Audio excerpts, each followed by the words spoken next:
10, 9, 8, 7, 6, 5, 4, 3, 2, 1. Ignition.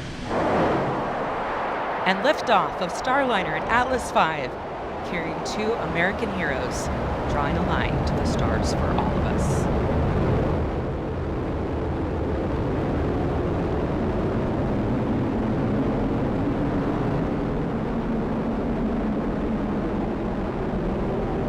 Commander Butch Wilmore there, calling down to Mission Control here in Houston that the spacecraft has begun rolling into the right attitude for its ascent, and the Guidance, Navigation, and Control Officer here in the room seeing good data on that.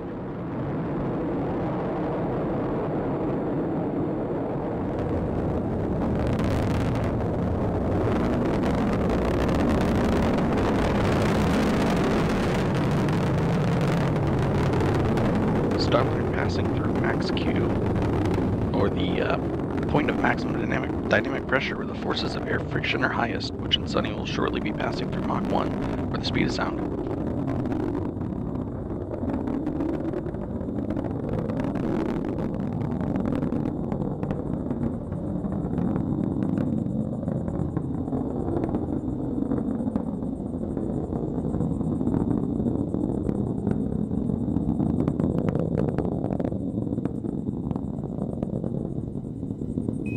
Got a good throttle up. Starliner and Atlas looking good with speeds and attitude increasing as expected. Coming up in less than 20 seconds, the solid rocket boosters will run out of fuel and burn out.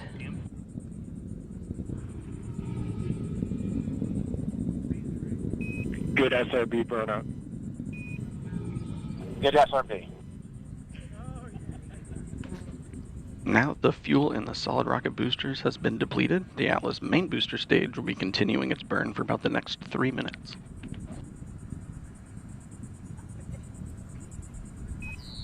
Good handle. Good handle. That call, good handle, from Capcom Joshua Kutrick, indicating that the crew now has the ability to initiate an abort manually if needed. All looking good so far. Now 2 minutes into Starliner's flight and coming up on the solid rocket booster jettison at the 2 minute and 40-second mark.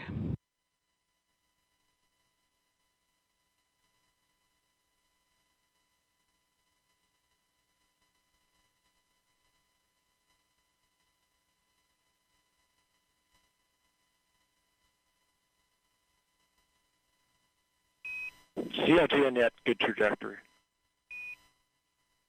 CLG. The solid rocket boosters have now been jettisoned after seeing Starliner through its first 90 seconds of flight. Team on the ground here confirming that it was a good jettison and that the vehicle's trajectory continues to look good. Now 3 minutes into today's flight.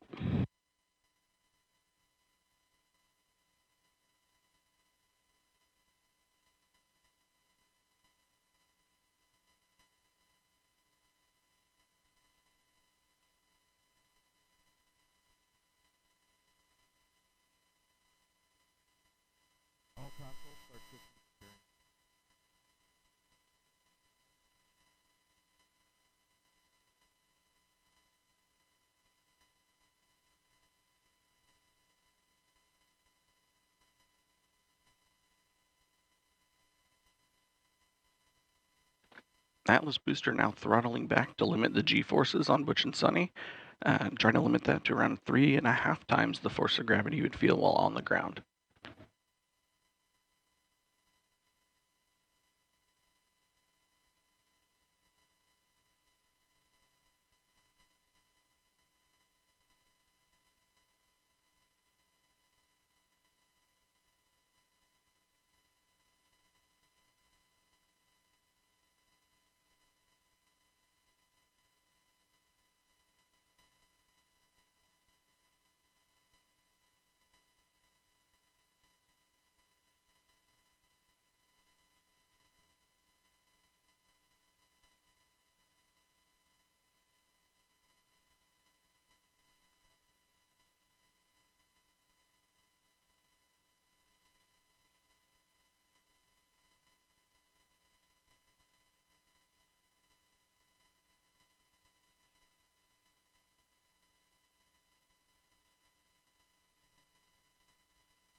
Staging. here in the ground. Decals open. You have sublimator rack. Decal sub-act. Decal. Great Atlas. Team on the ground reporting that they saw the ascent cover on top of Starliner that's been protecting the spacecraft's docking system through its climb into orbit. They saw that jettison as planned. Staging was good. You have good control. And now the second stage's 2 Centaur engines have ignited to continue pushing Starliner into space, fueled by liquid hydrogen and liquid oxygen. The next milestone that we'll be watching for is the aeroskirt jettison.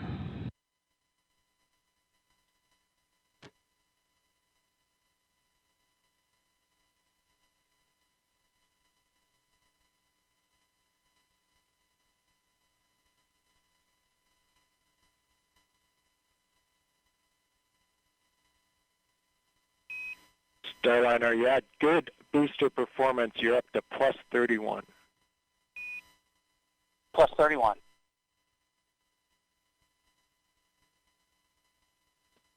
Atlas Control reporting booster performance offset of 31 seconds of ISP, or specific impulse, relative to its design baseline of around 450.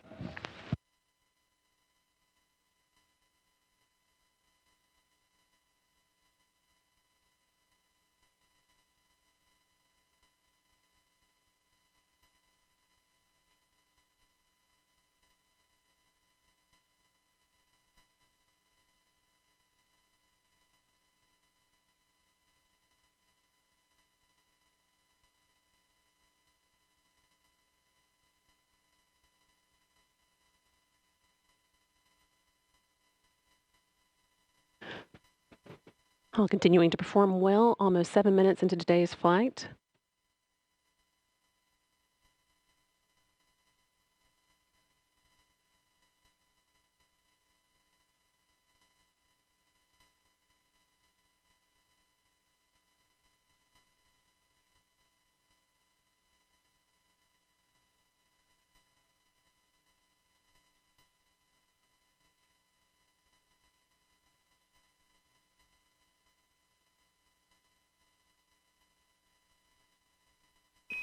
Good Centaur. Good Centaur. Capcom Joshua Kutrick continuing to pass good news up to Starliner's crew. That last one reporting that the Centaur upper stage remains in good condition and is performing well, pushing them into orbit.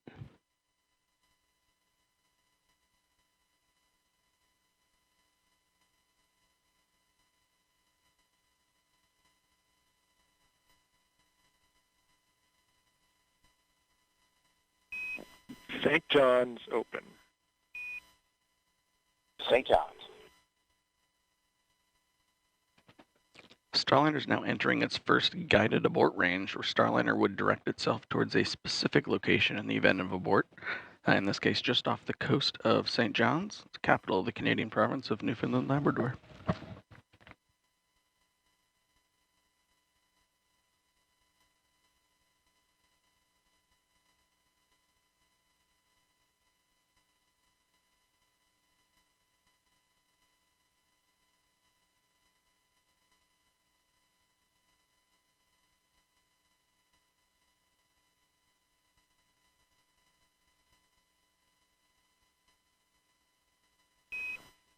Starliner, MECO converged 11:5 to 11:52. Good perf, you're at 34 to 36 seconds.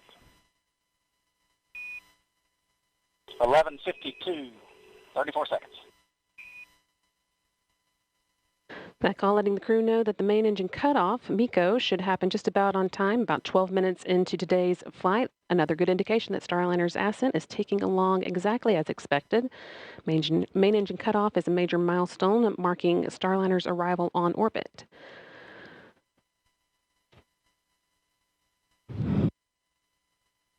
Still got about 2.5 minutes until we get to that, with the spacecraft continuing to perform well, make its way towards orbit. No action, Starliner, on the LCL. That's just the system coming up into controlling mode. Outstanding. No action.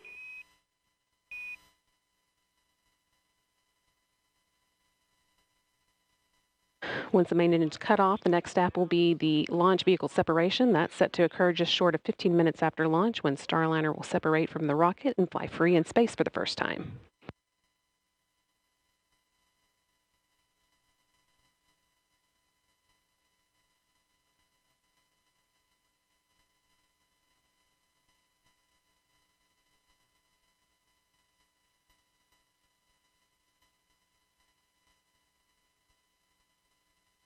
Flight Dynamics officer reporting that at this point, Starliner could potentially make an abort Starliner, landing yep, off good the coast of cooling. Ireland. Good cooling. And they're, again, all continuing well, so we're not expecting to need that abort. As Starliner is rapidly approaching orbital velocity, this abort region is only available for just over 1 minute, where Starliner would just continue up to orbit after that.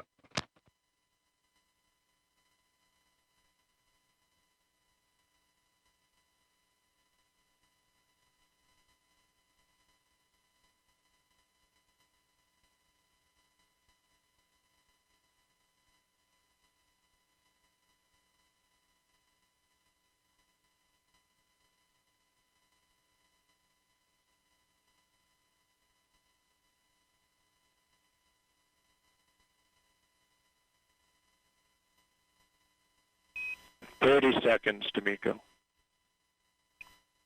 Just 30 seconds to go.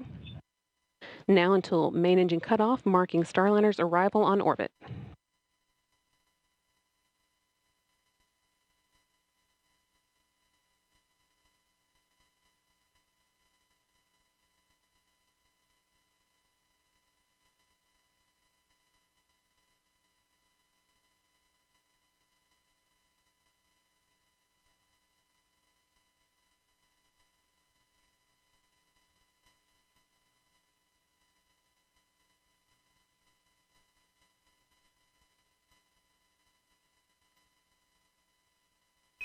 Nominal MECO Starliner. Nominal MECO. And with that nominal MECO call, that's main engine cutoff.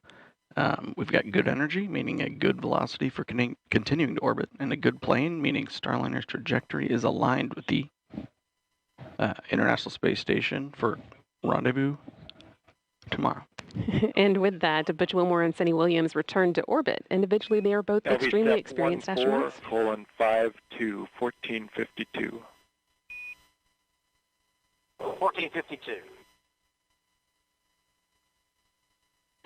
They're both very experienced astronauts with a combined total of 489 days in space between them. Starliner is also the third spacecraft that they've launched in. Both have traveled to the International Space Station via space shuttles and Soyuz and are now well on their way to repeating the journey via Starliner. It's also worth noting that Williams' role as pilot marks the first time that a woman has crewed a flight test of an orbital spacecraft.